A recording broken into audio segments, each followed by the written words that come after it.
Good morning, I'm Angelo Castro III. I'm Angela, and we are the Castros. We bring you the news. And the views that make you think. Sometimes we agree. Sometimes we don't. This is News and Views. And here are today's headlines. Some lawmakers reject claims that the national budget is being weaponized against Vice President Sara Duterte. They insist that the impeachment complaints against her have a legitimate basis. Former presidential spokesperson Harry Roque claims that the Philippine government has already received the ICC arrest warrant against Senator Bato de la Rosa. Manibela kicks off its 3-day transport strike today to protest what it calls excessive penalties and slow processing of PV documents. The 2025 Southeast Asian Games officially opens in Bangkok today, December 9, and will run until December 20. First in the news, President Bongbong Marcos announced that the Court of Appeals has ordered the freezing of bank accounts, properties, and aircraft linked to alleged irregularities in flood control projects. The order covers Silver Wolves Construction Corporation, Skyyard Aviation Corporation, and the personal assets of individuals under investigation, including Congressman Eric Yap and Edvic Yap.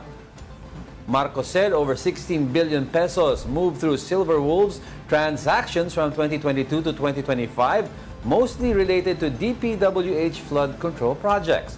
To secure these assets during the investigation, 280 bank accounts, 22 insurance policies, 3 securities accounts, and 8 aircrafts have been frozen. He added that 8 DPWH employees in Davao Occidental have indicated their intention to surrender to the NBI, while a warrant of arrest for Sara Diskaya is expected this week. Kailangan natin ang mga freeze order na ito para hindi maibenta ang mga ari-arian at para maibalik natin sa ating mga kababayan ang bawat pisong pinaghihinalaang ninakaw. Magpapatuloy ang investigasyon, magpapatuloy ang pagpapanagot at titiyakin ng pamahalaan na ang pera ng bayan ay maibabalik sa taong bayan. Some lawmakers are rejecting claims that the national budget is being weaponized against Vice President Sara Duterte. They maintain that the impeachment complaints filed against her rest on legitimate grounds. Here's a report. Only 2 months left and the 1-year bar rule will expire for new impeachment cases against Vice President Sara Duterte. Teddy Casino of Bayan said the group plans to file another complaint, but VP Sara was not surprised. She said the impeachment is once again being used as a bargaining chip to push through the 2026 national budget. VP Sara added that she is ready to answer any allegations but will not stay silent if the process is being turned into a budget-driven racket. Some congressmen immediately pushed back. House Deputy Minority Leader Antonio Tino said it is wrong to tie the budget to impeachment, noting that the complaint has a legitimate basis, citing cases like Mary Grace Piatos and other controversial names. Nariyan na naman yung panlilinlang typical ng Duterte.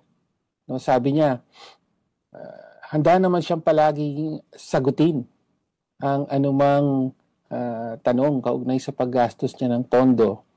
Lagi niya sinasabi yan, pero pagka may actual na venue at pagkakataon na, iiwas siya, di ba? O hindi sasagot.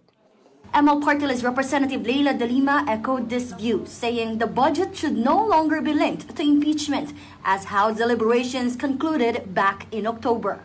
I don't think it's fair for her to tie up yung issue ng impeachment, possible filing of new impeachment complaint against her sa budget process.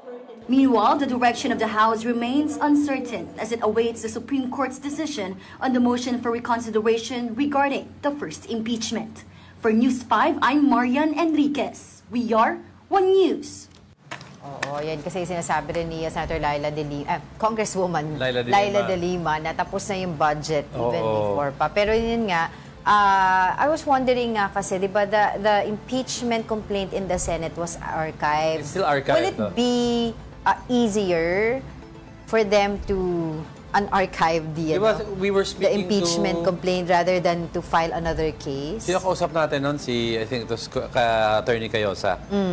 Parang we were asking, and also we were talking to a congressman, ano yung best option to file the impeachment? Ang pinakamaganda is wait for the Supreme Court to issue ruling. To issue its ruling. Ngayon, kung mag-reverse ang Supreme Court, yung archive na impeachment complaint, bubuhayin mo lang sa Senado yan, and then the trial can proceed. Now, the question is, kung itong archived impeachment will count as an impeachment from last year pa rin, so in effect, hindi pa magti-trigger yung bagong one-year rule for this February's impeachment. Or will they just totally reject this impeachment outright na, barring the Supreme Court, and then refile a new and stronger case?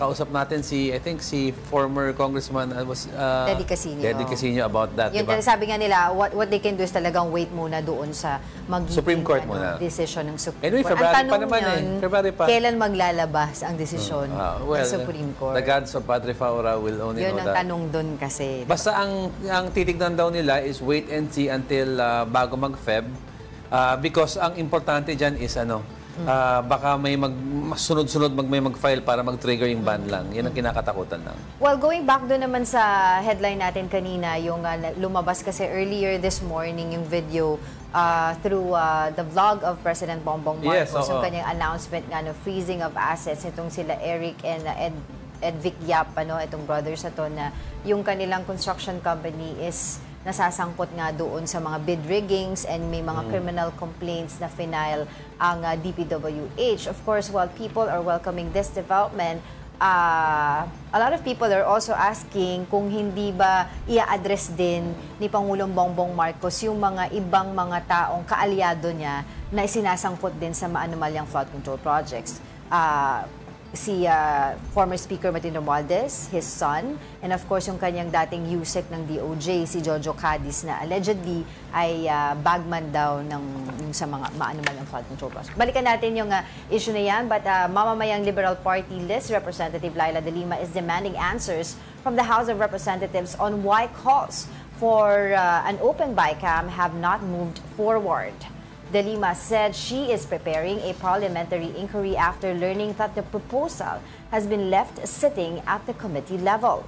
She added that House rules may block her from delivering a privileged speech on the matter, but questioned why such an urgent transparency measure has not been prioritized, especially with BICAM meetings set to begin soon. Speaker Boji D previously expressed support for live streaming BICAM sessions, but no action has been taken so far. Now let's talk about this issue and others with ACT Teachers Party List Representative Antonio Tino. Good morning, Congressman. Thank you for joining us again. Hi, good morning. Good morning to you. Good morning, everyone. All right, Kong, let's start off po. Of course, yung sinabi po ni VP Sara na ginagamit daw po ng Kongreso ang budget laban sa kanya. Ano po reaction natin dito, Kong? Well, I think ang problema niya, feeling main character siya, no? During the budget deliberations, that never came up at all. Alam naman natin, mas malaki ang mga usapin na pinakaharap ng budget, yung usapin ng flood control and infrastructure corruption in general. Yung mga issue ng unprogrammed appropriations, yung mga pork barrel allocations or so-called allocables, and the like. So, sa imagination lang niya, yung sinasabi niya na whatever, gamitin ang budget against or whatever.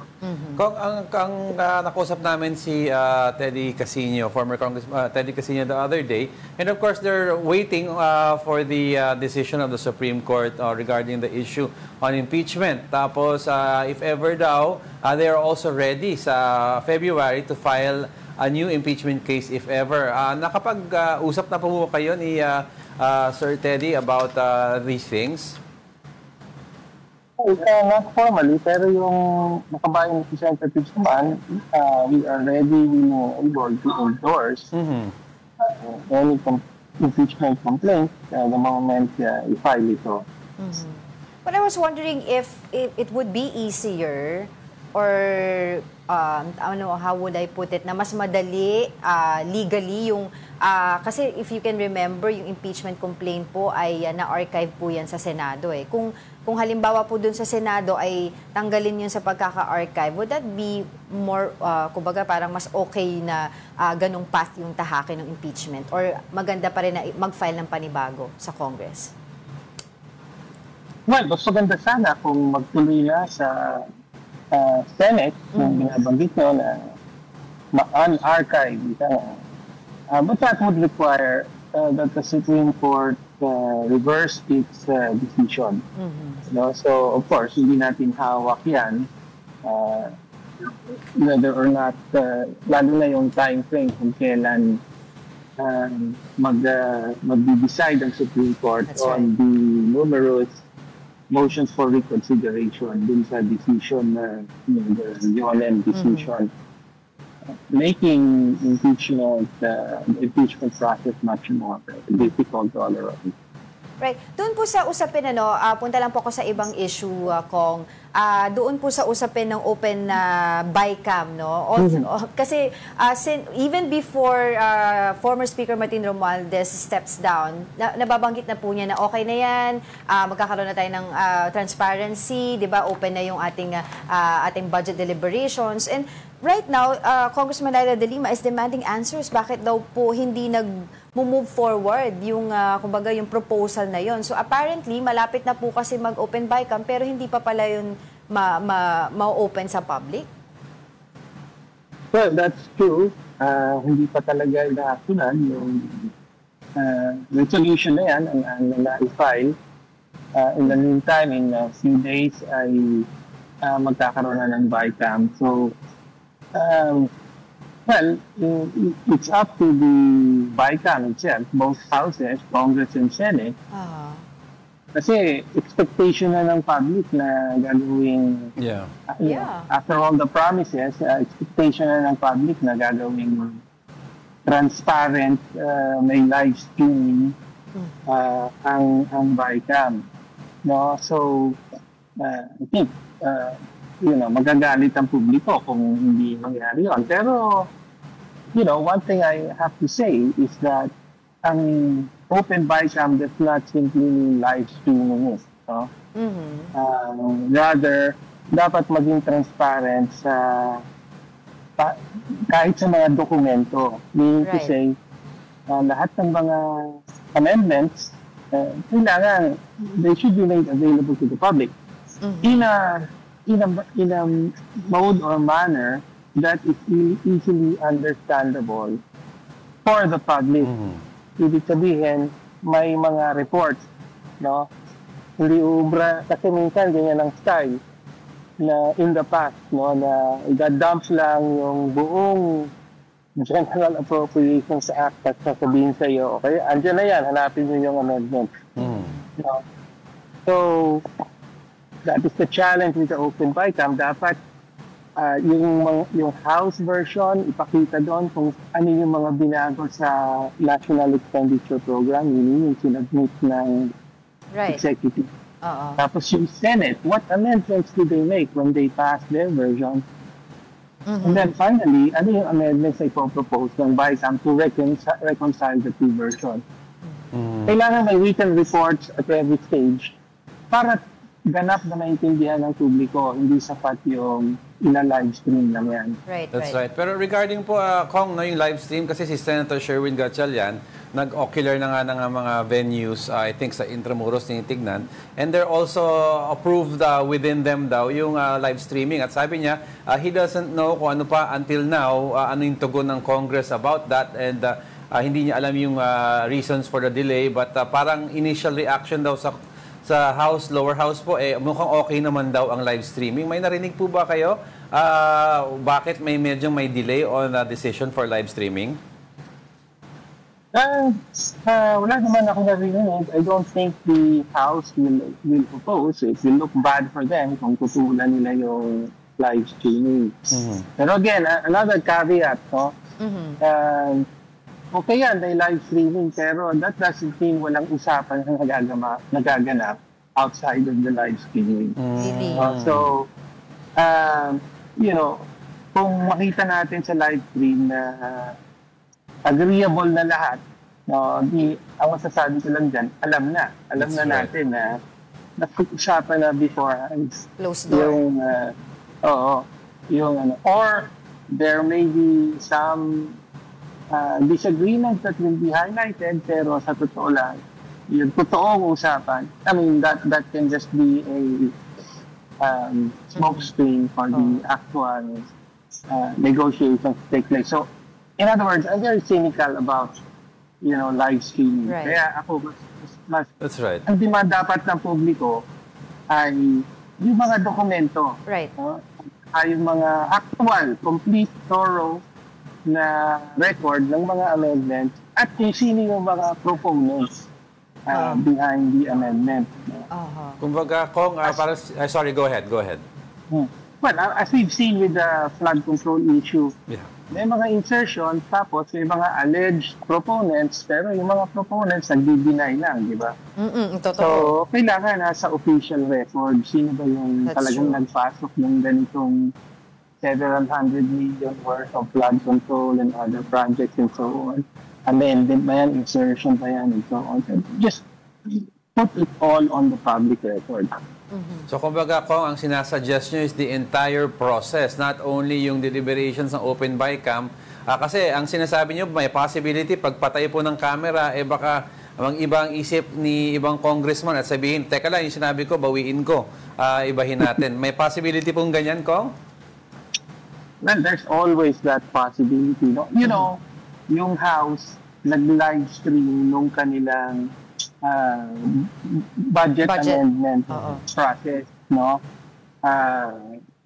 Pero again, walang committee report that was made available to the public. Exactly. Pagka tinanong mo sa Committee on Appropriations, meron bang minutes, meron bang summary para malaman ng publiko ano yung mga amendments, sasabihin lang sa'yo, look at the live stream, the 7-hour live stream. Okay, so bahala ka na. I agree with you, Kong, kasi even si Congressman Toby Tiangco before, he was asking for the minutes of the meeting tsaka members of the small committee, pero walang maibigay nga. So I was wondering if you could shed light dun po sa ating mga viewers ngayon. Paano po ba yung proseso na yan? Because ito nga po sinasabi ni Congressman Laila De Lima, hanggang ngayon nakaupo yun sa committee level. Na kaninong bola na para umusad, para pag nagsimula po yung open bycam, hindi lang po ito kumbaga live streaming, but of course we will have also access as public na makakuha po ng mga dokumento kung kinakailangan.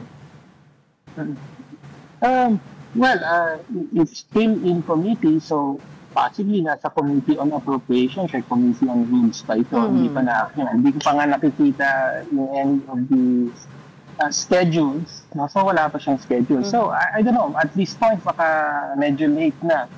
No, given that kailan ba ang start ng bycam? Is it the 11th or so? However, pwede namang the bycam can come up with its own rules, jointly. So, dapat habunin ang bycam na maging fully transparent, hindi lang sa live streaming. Dapat may access sa lahat ng mga documents, including transcripts, reports on the amendment, including proponents for any or all amendments. Any and all amendments. Okay. Kasi yun nga yung inaano natin, ngayon ang alam talaga natin, magiging open bycam ito, pero apparently kung hindi pa nagsalita itong si former Congresswoman Laila De Lima, hindi natin malalaman na nakaupo lang ito sa committee level. Well, Congressman, I also would like to ask for your comments regarding the ICI.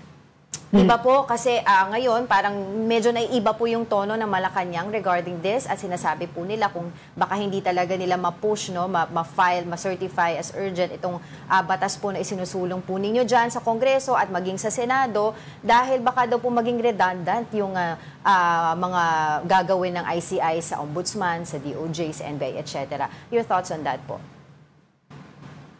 Well, ngayon, ang signal na ng Malacanang at maging ng Ombudsman ay tatapusin na itong i-wrap up or i-wind Wrapping down up na na yung daw.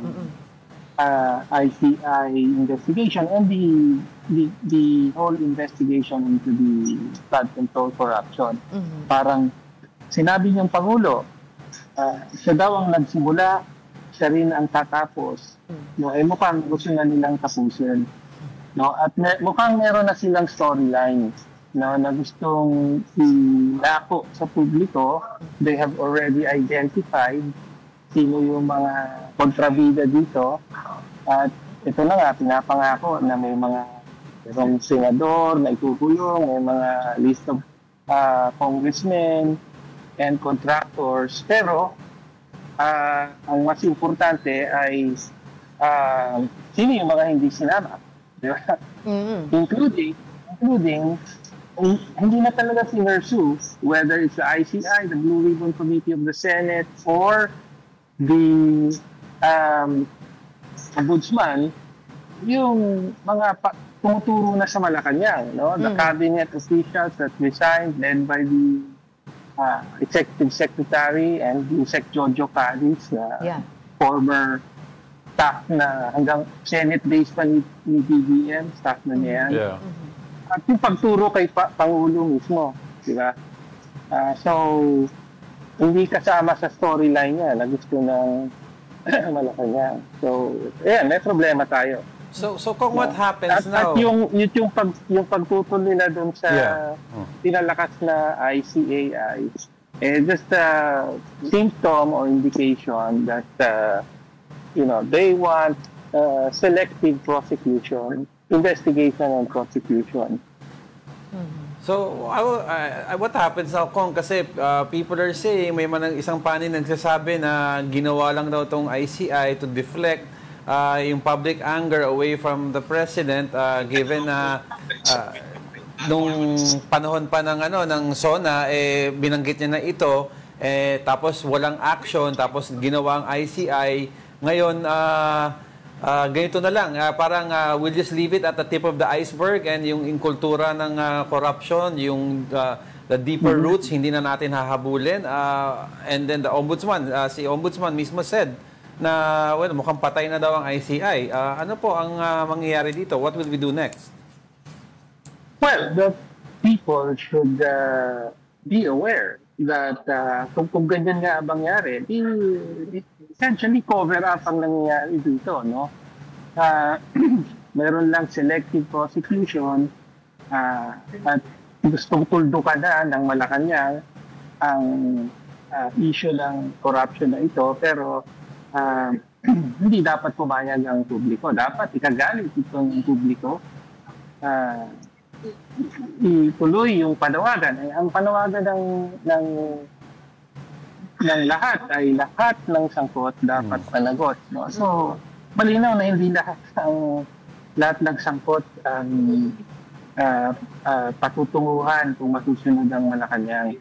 No, hindi naman maniniwala rin ng public kung, if we end up with just a handful of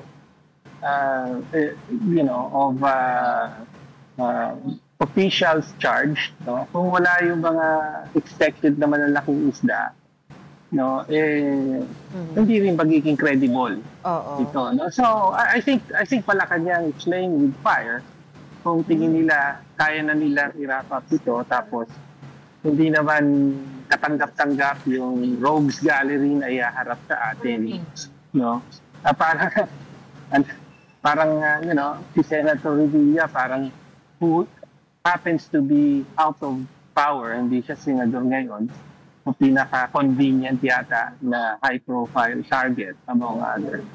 No? So, pero hindi magiging credible sa publiko, and therefore, tingin ko, lalo lang magpapatuloy at lalaki ang mga protest actions into the next year kapag ganyan. Right. Well, case in point, recently or earlier today, he had an announcement regarding the freezing of assets of the Yap brothers.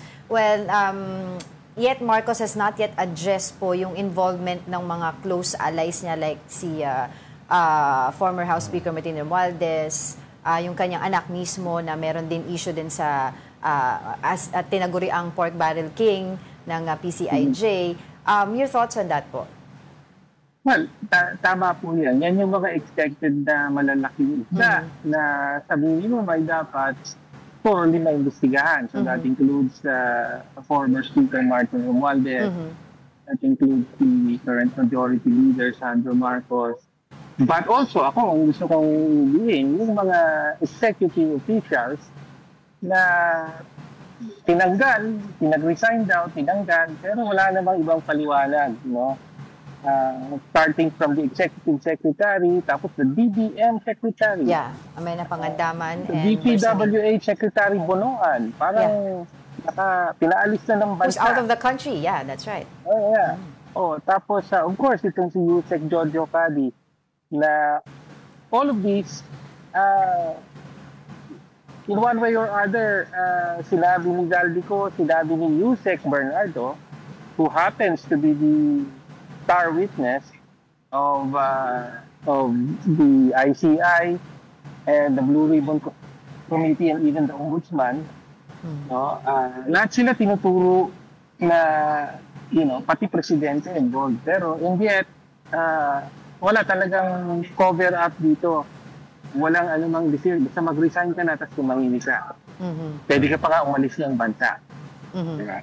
Yeah. Well, Congressman, lastly on my part, quickly lang po, no? At the very least, there have been several people who have said if there's no evidence pointing to the president, he's at least liable for command responsibility for allowing things like this to happen under his watch. Ano po ang take nyo dito? Well, that's the very minimum, no?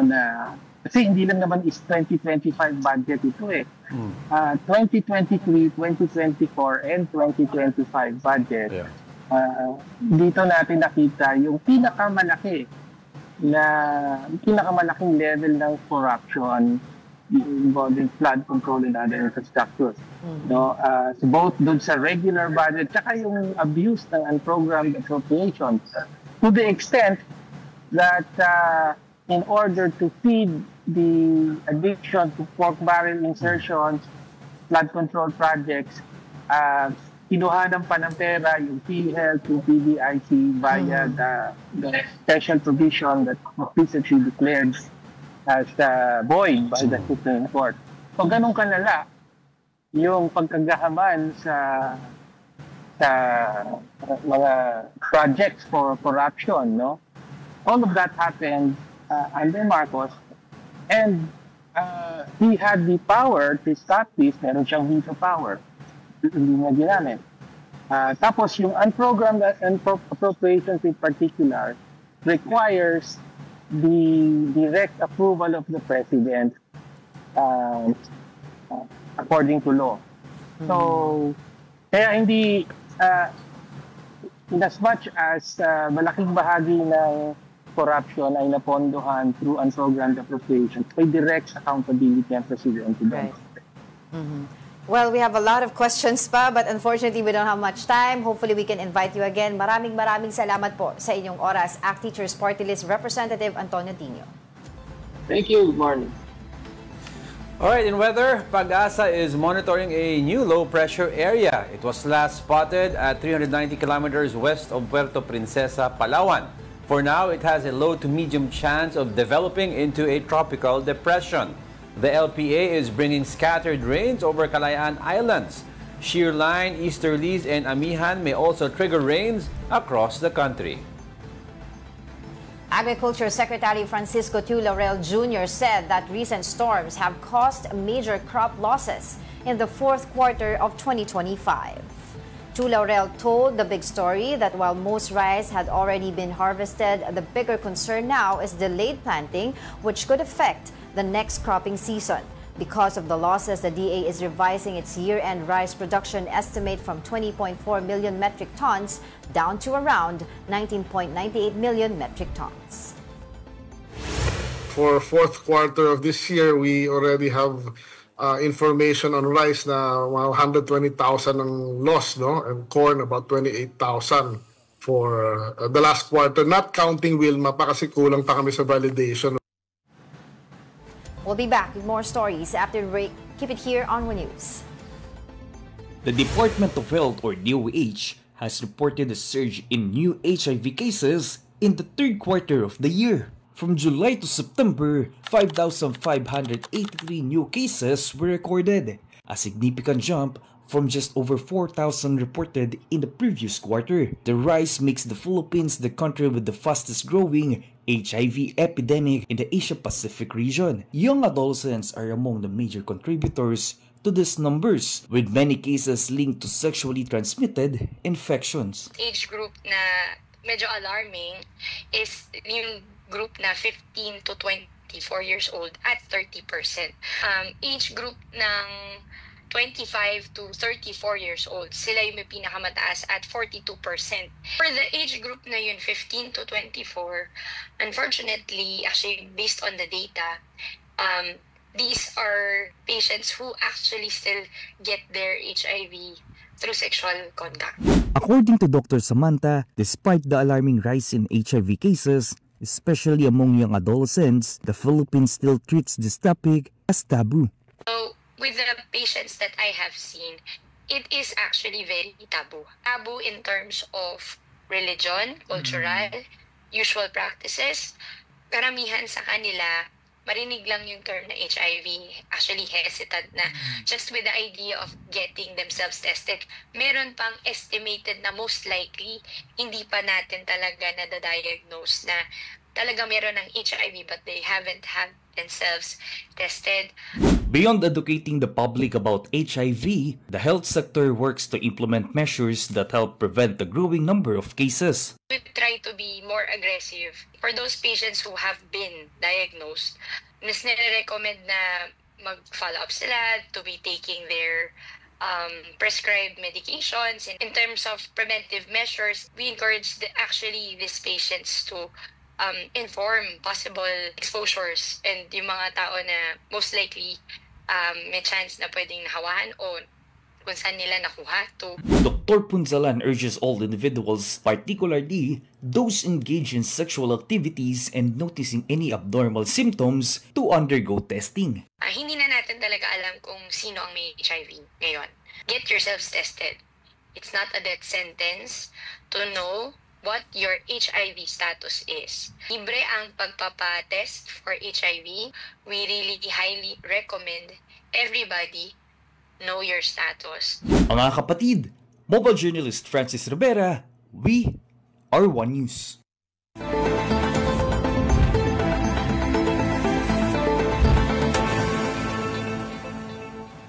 Good morning. You're still watching News and Views here on One News. At this point, let's get some updates from the Senate. We have Mobile Journal Merimon Reyes reporting live on the ground. Merimon, ano na ba ang nangyayari dyan sa Senado? May sightings na ba ni Senator Bato dyan? Oo, finding Bato tayo, Merimon. Nako, Angela, Angelo, so far hanggang ngayon nananatili pa rin operational ang opisina ni Senator Bato de la Rosa, pero si Senator Bato since sa early week of November, hanggang ngayon wala pa rin talaga dito, MIA pa rin.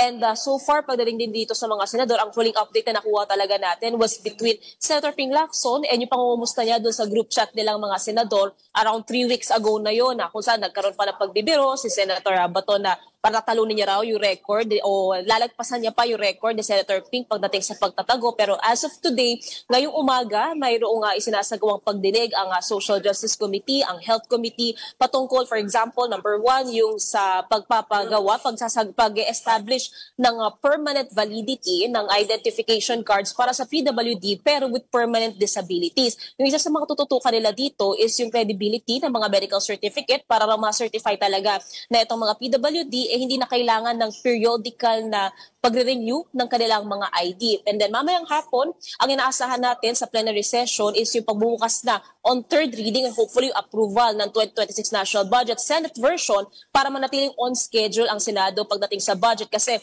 after nito, ang inaasahan by 11 and then hopefully 11, 12, 13 and then before or by December 29, hopefully raw mapirmahan na ang 2026 national budget na malinis na, narepaso na at wala nang ka-questionable. Balik sa inyo.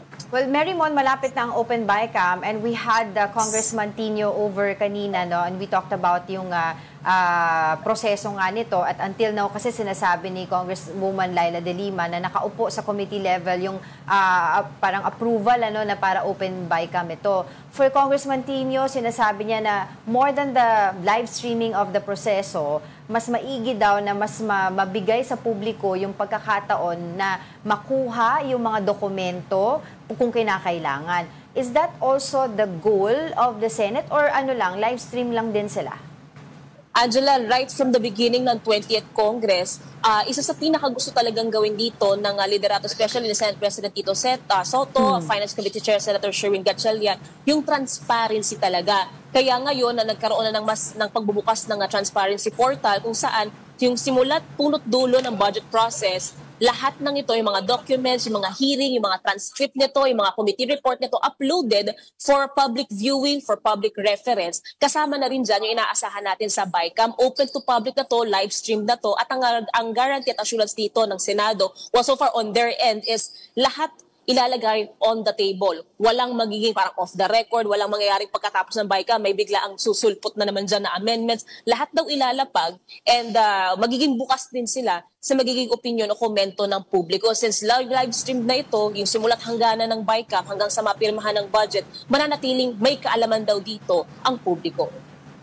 Alright, with that, maraming salamat sa iyong oras sa Marymon Reyes reporting live from the Senate. Former presidential spokesperson Harry Roque claimed that an ICC arrest warrant against Senator Bato de la Rosa is already out. Here's the report. Christmas is just around the corner, but the public still hasn't seen Senator Bato de la Rosa. He has been repeatedly sought out, especially now after lawyer Harry Roque, who is currently in The Hague, Netherlands, issued a warning directed at him. Roque claimed in a Facebook post that a warrant of arrest has already been issued against Senator de la Rosa. He urged the senator not to let himself be kidnapped and to insist on his right to be brought first before a Philippine court. Roque added that the ICC warrant for de la Rosa has been in existence for some time, but that the Department of Justice and the DILG only officials received it yesterday. It is only now, he said, that the agencies will begin to act. That information has also reached the camp of Senator de la Rosa as confirmed by his lawyer on StoryCon. I know you're also close to Attorney Harry Roque, so na-confirm nyo na ba sa kanya that it's true and who his source is? Ang kanyang source is kanyang kaibigan daw eh. So parang second information lang din. Bottom line, marites pa rin lahat.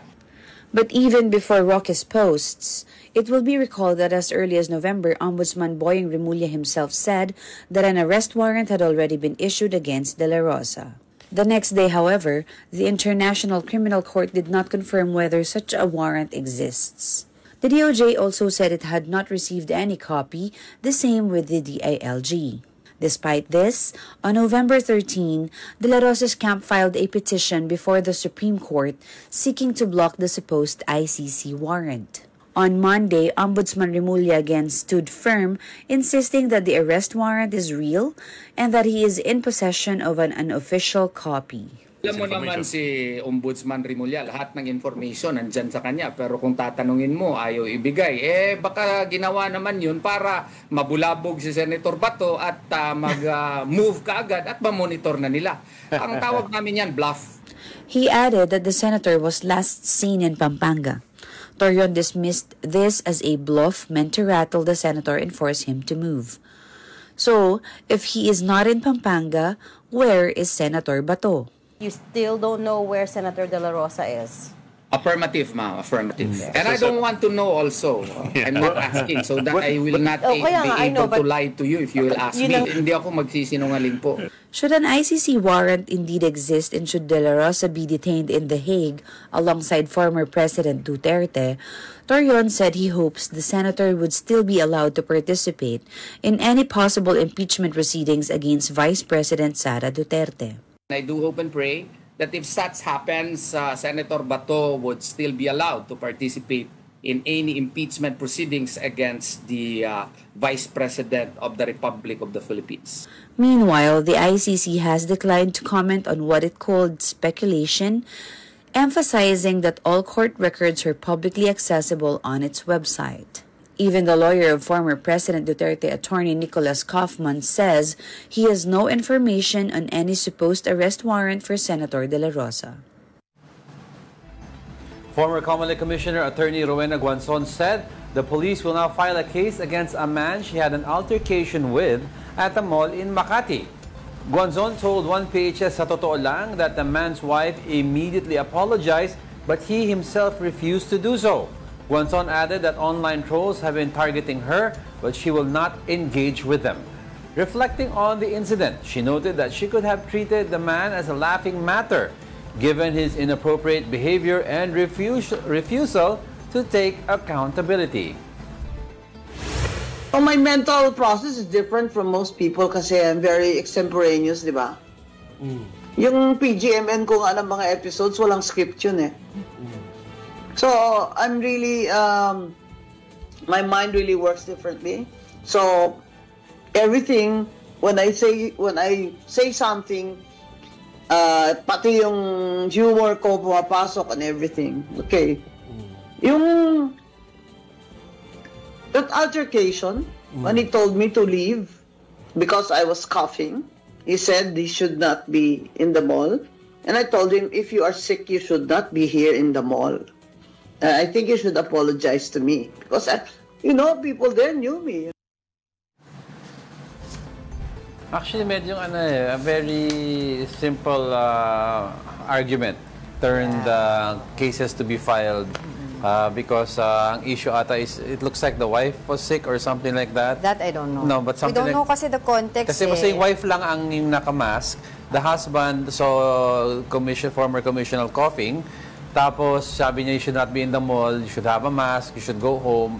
Pero clarify ni Attorney Guanzon na hindi naman siya umuubo dahil may ubo siya. But because she ate spicy food. Nasamid daw siya sa spicy food, sabi niya. And parang naano siya, parang minaliit daw siya, etc. But what's so sickening about this issue kasi, nagiging usapan na, kasi Chinese siya, hindi Pinoy siya, diba? Parang naging race issue na. It doesn't matter the race. Pag may mali, may mali. Yun eh. Sige, before you go, simple sorry lang naman daw. From the guy. From the guy. And hindi natin alam kung ano pa yung nangyari doon. But let's talk about it later on. The PNP says it is ready to assist commuters who may be stranded during the 3-day nationwide transport strike until Thursday. Acting PNP Chief Jose Melencio Nartates said mobility teams and assistance units will be deployed. Police commanders have been ordered to coordinate with LGUs and national agencies to ensure public safety. Transport Group Manibela is staging the strike to protest what it calls excessive penalties and slow processing of government documents for PUV operators. We are now joined by Manibela Chairman Mar Valbuena. Chairman Mar, thank you for joining us. Good morning, Sir Diego and Ma'am Angela. Magandang umaga po. All right, Sir Mar, the last time we talked, this was also before yung 3-day strike nyo. Sinabi nyo certain issues about yung modernizations, yung ano. Now, ano po ang panawagan nyo ngayon tungkol sa tigil pasada na ito? Opo, naalala ko, kung hindi mo nagkakamali, yun po noong kinausap nyo o nahuli o Mayo pa. Dahil may lumabas na department order na kami po ay inutusan ng Department of Transportation and na ang secretary pa po noon ay si Secretary Vince Dizon na magpa-inspection kami ng aming mga sasakyan at kapag roadworthy ito ay marirehistro. Sumunod po kami, Sir Diego, Ma'am Angela, na magpa-roadworthiness, ipa-check ang roadworthiness ng aming mga sasakyan, magpa-inspection kami sa mga motor vehicle inspection centers. Kapag ka may problema, babalik kami, magbabayad ulit, papaayos po ulit namin kung ano yung defekto. At kapag ka maayos na po yung aming mga sasakyan, kukuha po kami ng insurance na hindi po bababa ng halos 4,000 piso. Tapos po, ang binayaran po namin sa inspection ay nasa 1,000 rin. Kung babalik ka, inaabot po ito ng 2, depende po, 2,000 piso. Ngayon po, Mayo pa po yan, June, nung inumpisahan. lahat po ng dokumento namin na binbin lang, hindi din po inirehistro. Ngayon po, matatapos na ang taon. Ni isa po sa amin, wala pong nairehistro itong LTFRB, DOTR at LTO. Ang nangyayari pa po, dahil alam nilang wala pa kaming rehistro, pinababantayan kami sa bawat ruta para hulihin kami. I-apprehend kami, kumpiska ang aming mga driver's license, pakbakan kami ng plaka or i-impound yung aming mga sasakyan na nagkakahalaga po.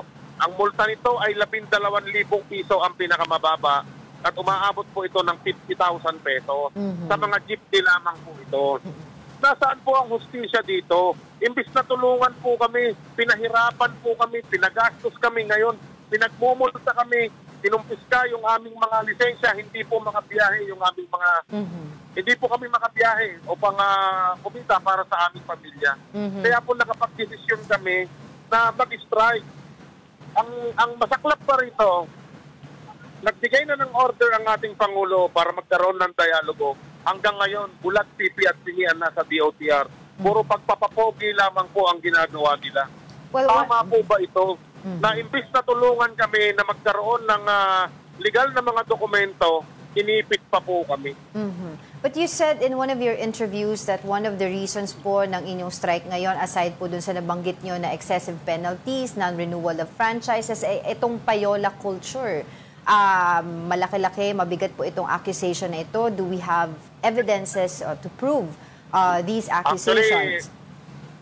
Opo, Ma'am Angela, ang sabi nga ni Asikla kanila o nitong mga nakaraang araw, kung di ako nagkakamali ay Biyernes, meron silang nahuling 3 na gumagawa po nito at sinibak na raw. Pero hindi po ito yung mga nakikita naming mukha na nagpapahirap po sa amin. Alam ng mga enforcer kung ano yung mga ruta namin, ng mga hindi rehistrado at walang mga provisional authority o prangkisa na hindi in-extend o ni-renew. Aabangan kami doon sa lugar na kung saan kami nagbibiyahe. At kapag kami ay walang maipakitang papel, na kami ay pinapayagan dahil nga po idinelay ng LTFRB at LTO itong mga dokumento namin.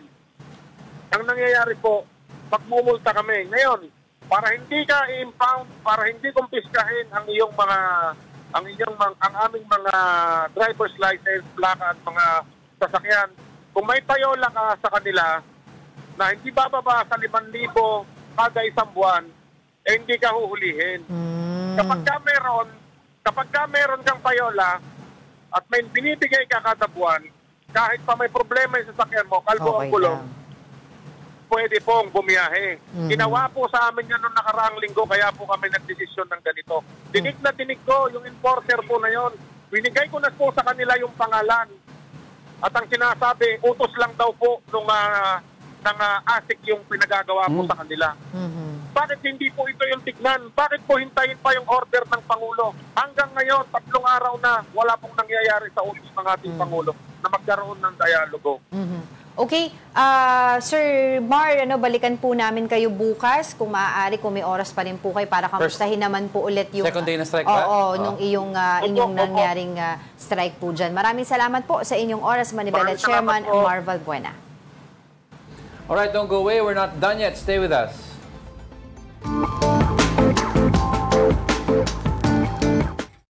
May pasyalan ka na? May food trip ka pa?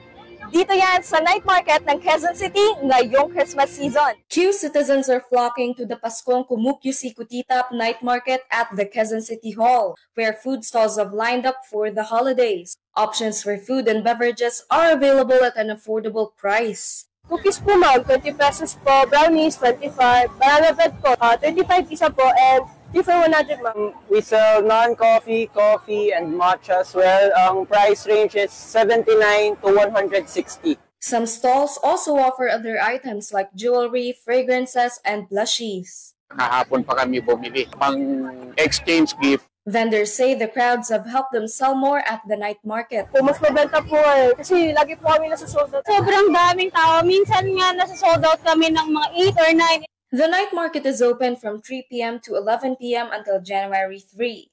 Kapatid Fatima Baduria, we are One News.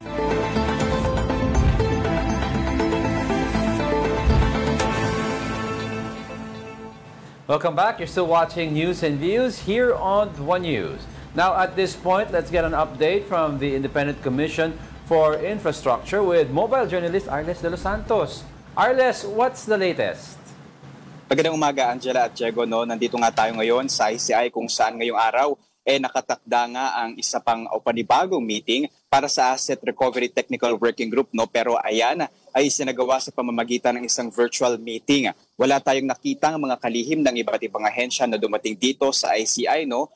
Pero mamaya ay asahan natin na makakuha pa ng ibang mga impormasyon dyan. Pero sa mga nagdaang araw ay kinumpirma nga ng Anti-Money Laundering Council, no? Na nagkaroon ito ng additional na freeze order para sa ilang mga asset. At ang dating 11 billion pesos lamang na iniestima na total amount, no, na mga na-freeze na mga assets o mga ari-arian ay naiumabot na ng 13 billion pesos. Sa latest order, no, nasa 4,679 bank accounts, 283 insurance policies, 255 na mga motor vehicles, 178 real properties at 16 e-wallet accounts na ang kanilang napa-freeze. At asahan daw na sa paparating pang mga araw ay patuloy pa rin ang kanilang mga aksyon para magkaroon at maglabas pa ng mas marami pang mga freeze order. Ikot ko lang, Diego, no, yung aking camera dahil dito ay nagpapatuloy ang pag-unload ng ilan sa ating mga kasama, no, mga kapatid mula sa PNP-CIDG para magbigay ng mga karagdagang dokumento doon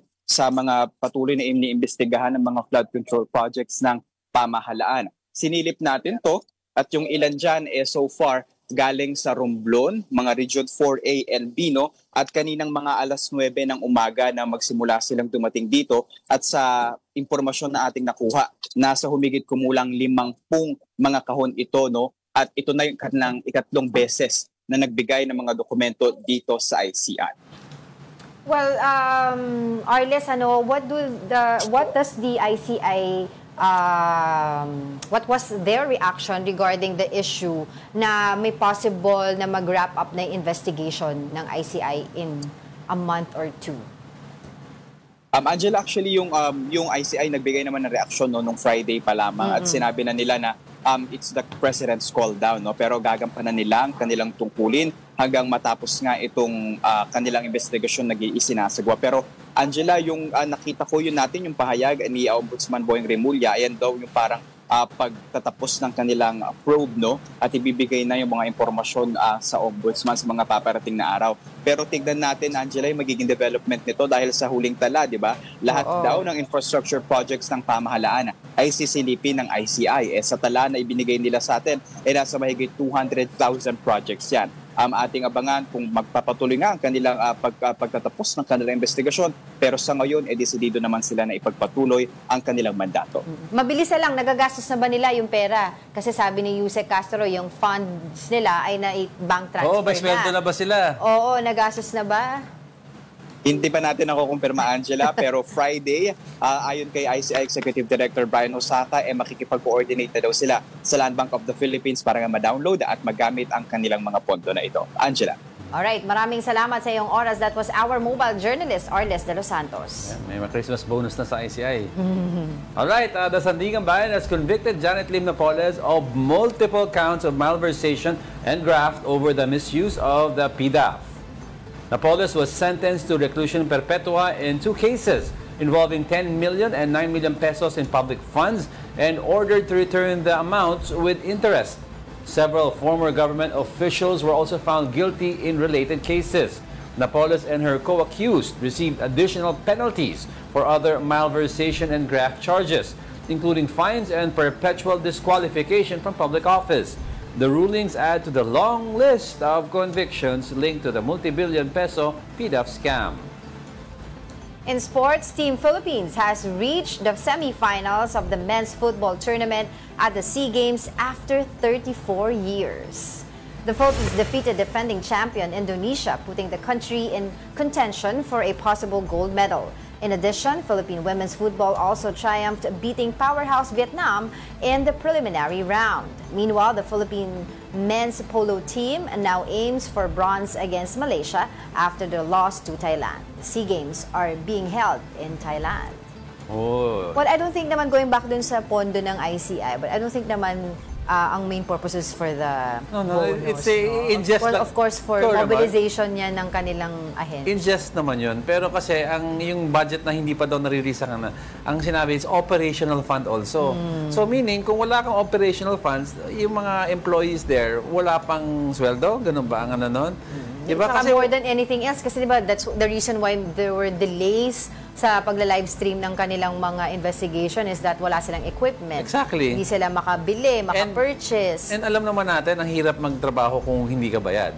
Oh, diba? Wala kang pera pang gastos for there's operation. nothing. Pilay na pilay ka. So, well, at least meron silang pondo. And I hope na whether through Congress or itong EO ni Pangulo, tuloy-tuloy lang yung ICI. We really need to keep an eye on this independently from the Ombudsman. Kasi the Ombudsman, may iba-ibang issue tinitignan. Hindi, tsaka pag napasa na yung investigation sa Ombudsman, hindi mo na alam yung mangyayari dyan. At least dito, kung may Senate Blue Ribbon ka or may ICI ka, medyo updated. That's what I'm saying. Alright, well, that wraps up today's episode of News and Views. Join us again tomorrow. I'm Angela Lagunsat Castro. And I'm Angelo Castro III. Kapatid, we are One News. All sides, all the time.